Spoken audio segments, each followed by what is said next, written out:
Halo semua, kali ini kita bakal ngobrolin salah satu senjata paling ampuh buat seorang ahli geologi, probabilitas.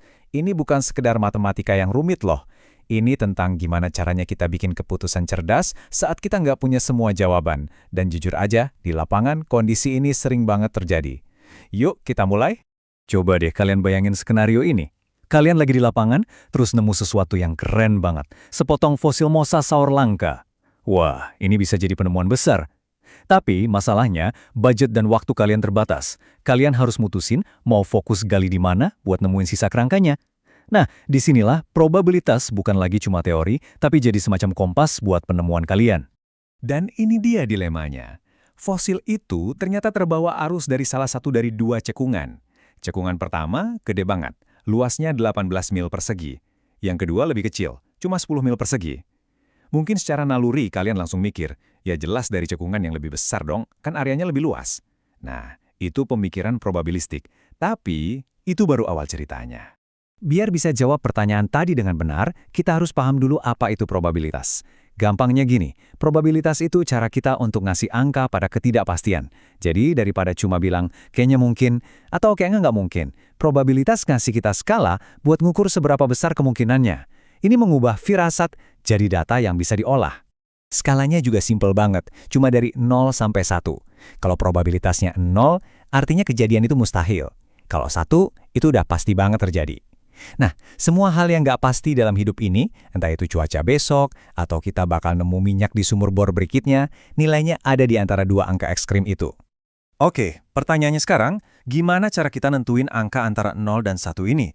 Para ahli statistik punya 3 pendekatan utama, dan sebagai ahli geologi, kita sebenarnya sering banget pakai ketiganya, kadang tanpa kita sadari. Pertama, ada yang namanya pendekatan klasik. Ini berlaku kalau setiap kemungkinan punya peluang yang sama persis. Contohnya kayak ngelempar dadu kan, peluang muncul angka 1, ya pasti 1/6. Simple. Tapi masalahnya, di alam jarang banget ada kondisi seideal itu. Kemungkinan gempa di satu sesar kan nggak sama dengan di sesar lain, makanya kita butuh pendekatan lain. Nah, disinilah pendekatan kedua masuk, frekuensi relatif. Jadi bukannya berasumsi semua peluangnya sama, kita justru lihat data dari masa lalu. Kalau kita tahu dari 100 sumur yang udah dibor di satu formasi, ternyata 20 diantaranya menghasilkan minyak, kita bisa bilang probabilitas pengeboran selanjutnya buat berhasil itu ya 20%. Ini basisnya pengamatan, bukan cuma teori. Dan ini nih yang geologi banget. Kata John C. Davis, pendekatan frekuensi relatif ini secara konsep mirip banget sama prinsip dasar geologi kita, uniformitarianisme. Ide bahwa masa kini adalah kunci menuju masa lalu, itu pada dasarnya pernyataan probabilistik loh. Kita mengamati proses yang terjadi sekarang buat memperkirakan kemungkinan kita nemuin hal serupa di batuan purba. Keren kan?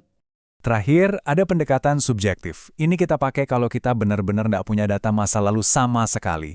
Bayangin kita mau nilai risiko ladang minyak di daerah yang belum pernah dijelajahi. Nah, di sini kita bergantung sama penilaian para ahli. Tingkat kepercayaan mereka berdasarkan pengalaman dan data geologi lain yang nggak langsung. Emang sih kurang presisi, tapi seringkali ini satu-satunya alat yang kita punya. Oke, dengan 3 pendekatan ini di kepala kita, sekarang kita siap balik lagi ke fosil mosasaur kita. Yuk, kita coba terapin teori ini buat bikin keputusan yang beneran di lapangan. Alat super canggih yang bakal kita pakai namanya teorema Bayes. Kedengerannya mungkin agak serem ya, tapi idenya sebenarnya simple dan kuat banget. Teorema ini ngasih kita cara matematis buat nge-update keyakinan awal kita, begitu kita dapat bukti baru. Ini intinya dari pengambilan keputusan ilmiah. Yuk, kita bedah informasinya satu-satu.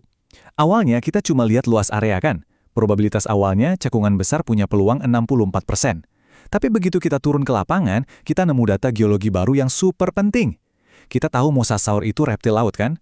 Nah, di cekungan besar ternyata cuma 35% batuannya itu batuan laut. Sebaliknya, di cekungan kecil 80% batuannya batuan laut. Wah, ini informasi baru yang bisa mengubah segalanya. Jadi, teorema Bayes ini bantu kita jawab pertanyaan yang sangat spesifik ini. Mengingat kita udah nemu fosil laut, berapa sih probabilitas sekarang bahwa fosil itu datang dari cekungan besar? Dan berapa probabilitas sekarang kalau itu datang dari cekungan kecil? Nah, ini yang disebut probabilitas bersyarat. Jadi, poin krusialnya adalah, setelah kita gabungin probabilitas awal tadi dengan data geologi baru kita, hasilnya mungkin bikin kaget. Ternyata, ada probabilitas sebesar 56% bahwa fosil itu berasal dari cekungan yang lebih kecil. Loh, kok bisa? Ya karena meskipun cekungannya lebih kecil, konsentrasi batuan lautnya kan jauh lebih tinggi. Itu yang bikin penemuan fosil laut di sana jadi jauh lebih mungkin. Nah, ini dia momen penentuannya. Meskipun ukurannya lebih kecil, kemungkinan yang jauh lebih tinggi buat nemuin batuan yang tepat di cekungan kedua bikin dia jadi target yang lebih potensial. Informasi geologi yang spesifik mengalahkan asumsi awal kita yang cuma berdasarkan luas. Sekarang kalian tahu kemana harus ngirim tim. Itulah hebatnya berpikir probabilistik. Dan cara berpikir kayak gini tuh kepake di semua cabang geologi loh. Dalam eksplorasi minyak, kalian hitung probabilitas gabungan, peluang nemuin batu pasir berpori, dan struktur antiklin. Di vulkanologi, kalian pakai probabilitas bersyarat.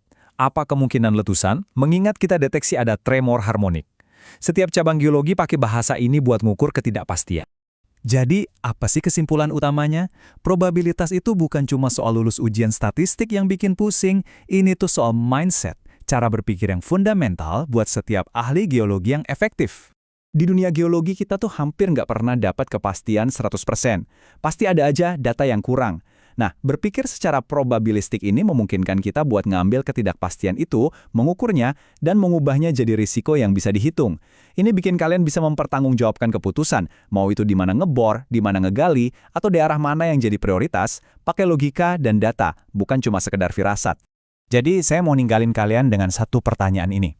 Lain kali kalian berdiri di depan singkapan batuan, coba deh jangan cuma lihat lapisannya. Pikirin tentang probabilitas di dalamnya. Berapa probabilitas lingkungan pengendapan batuan ini? Berapa kemungkinan nemuin fosil tertentu di sini? Coba deh mulai lihat dunia lewat kacamata probabilitas, dan kalian bakal mulai bikin koneksi yang lebih dalam dan keputusan yang lebih tajam.